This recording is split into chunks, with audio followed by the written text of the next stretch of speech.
বিটিআৰত এইবাৰ গঠন হ'ব ট্ৰিপল ইঞ্জিনৰ চৰকাৰ।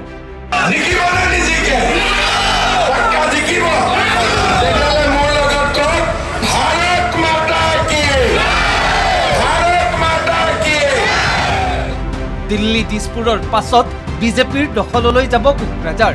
এই বিটিআৰত যদি সমস্যাবিলাক সমাধান হ'ব লাগিব তেতিয়াহ'লে আমাক ইয়াত বিজেপিৰ শক্তিশালী ভূমিকা কোকৰাঝাৰত থাকিব লাগিব, নহ'লে বিটিআৰৰ সমস্যা কেতিয়াও সমাধান নহয়। বিজয় সংকল্প সভা সম্বোধি আত্মবিশ্বাসী মুখ্যমন্ত্ৰী ডক্টৰ হিমন্ত বিশ্ব শৰ্মা। মিছন বিটিআৰৰ লক্ষ্য লৈ ধাৰাবাহিক প্ৰচাৰ অভিযান অব্যাহত ৰাখিছে মুখ্যমন্ত্ৰী ডক্টৰ হিমন্ত বিশ্ব শৰ্মাই।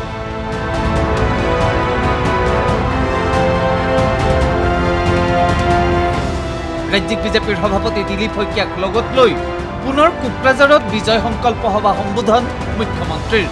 মুখ্যমন্ত্ৰীৰ ঘোষণা, অসমৰ ভিতৰতে বিকশিত অঞ্চল হ'ব বিটিআৰ।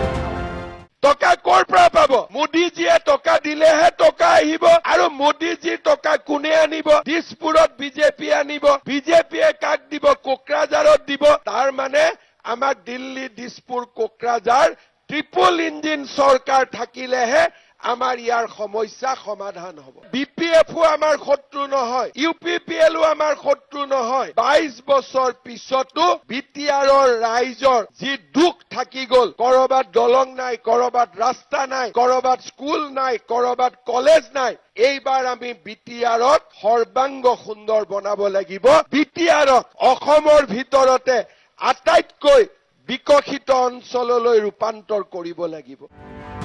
নিতৌ ইখনৰ পাছত সিখনকৈ সভা সম্বোধন কৰি অধিক আত্মবিশ্বাসী হৈ উঠিছে মুখ্যমন্ত্ৰী।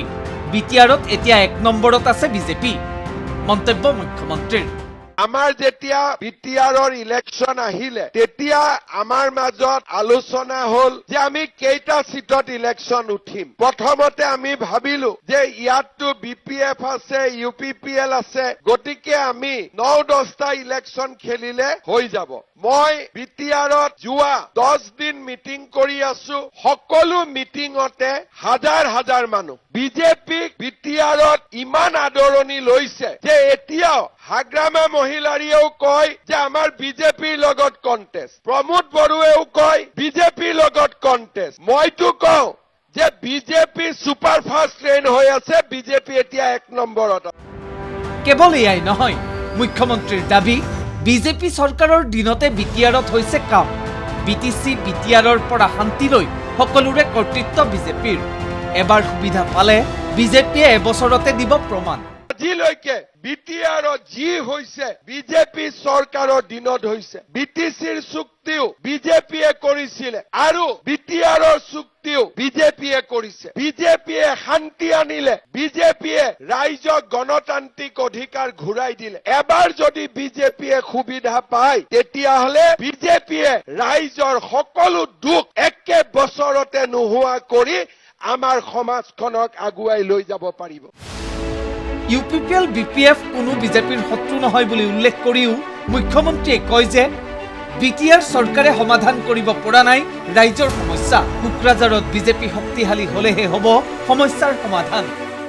আমি এই ইলেকশ্যন ইউপিপিএলৰ এগেইনষ্টতো খেলা নাই, আমি বিপিএফৰ এগেইনষ্টতো খেলা নাই। কোনো পাৰ্টি আমাৰ শত্ৰু নহয়। আমি মাত্ৰ বিচাৰিছো যে এইবাৰ বিটিচিত এনেকুৱা এখন চৰকাৰ হওক যিখন চৰকাৰৰ সন্মুখত সমস্যাবিলাক সমাধান হ'ব পাৰে। বিটিআৰত চৰকাৰ থকা স্বত্তেও বিটিআৰে ৰাইজৰ সমস্যা সমাধান কৰিব পৰা নাই। এই বিটিআৰত যদি সমস্যাবিলাক সমাধান হ'ব লাগিব তেতিয়াহ'লে আমাক ইয়াত বিজেপিৰ শক্তিশালী ভূমিকা কোকৰাঝাৰত থাকিব লাগিব, নহ'লে বিটিআৰৰ সমস্যা কেতিয়াও সমাধান নহয়।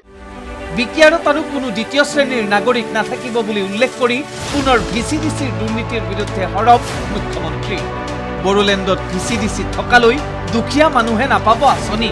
যি দলে চৰকাৰ কৰিলেও বন্ধ হ'ব লাগিব ভিচিডিচিৰ দালালি। মন্তব্য মুখ্যমন্ত্ৰীৰ। সকলো মিটিঙতে কৈছো যে এইবাৰ বিটিআৰত কোনো দ্বিতীয় শ্ৰেণীৰ নাগৰিক নাথাকিব, সকলো প্ৰথম শ্ৰেণীৰ নাগৰিক এইবাৰ BTRত হ'ব লাগিব। যোনে অৰুণোদয় পাইছে সি প্ৰথম শ্ৰেণী, যোনে অৰুণোদয় পোৱা নাই সি দ্বিতীয় শ্ৰেণী, যাৰ মাটিৰ কাগজ আছে সি প্ৰথম শ্ৰেণী, যাৰ মাটিৰ কাগজ নাই সি দ্বিতীয় শ্ৰেণী। বড়োলেণ্ডত যেতিয়ালৈকে VCDC থাকিব তেতিয়ালৈকে গৰীব মানুহে কোনো আঁচনি নাপায়, তেতিয়ালৈকে গৰীব মানুহৰ কোনো উন্নতি নহয়। সৰু সৰু মানুহবিলাকক BTRত VCDC বিলাকে খাই আছে, পইচা নিদিলে একো নহয়। এইবাৰ বিজেপিৰ চৰকাৰ আহক বা BPF আহক, UPPL আহক, পিছৰ কথা, কিন্তু বড়োলেণ্ডত VCDC দালালি চলিব নোৱাৰিব। কোকৰাঝাৰৰ পৰা সঞ্জয় ৰায়ৰ ৰিপৰ্ট, NV24।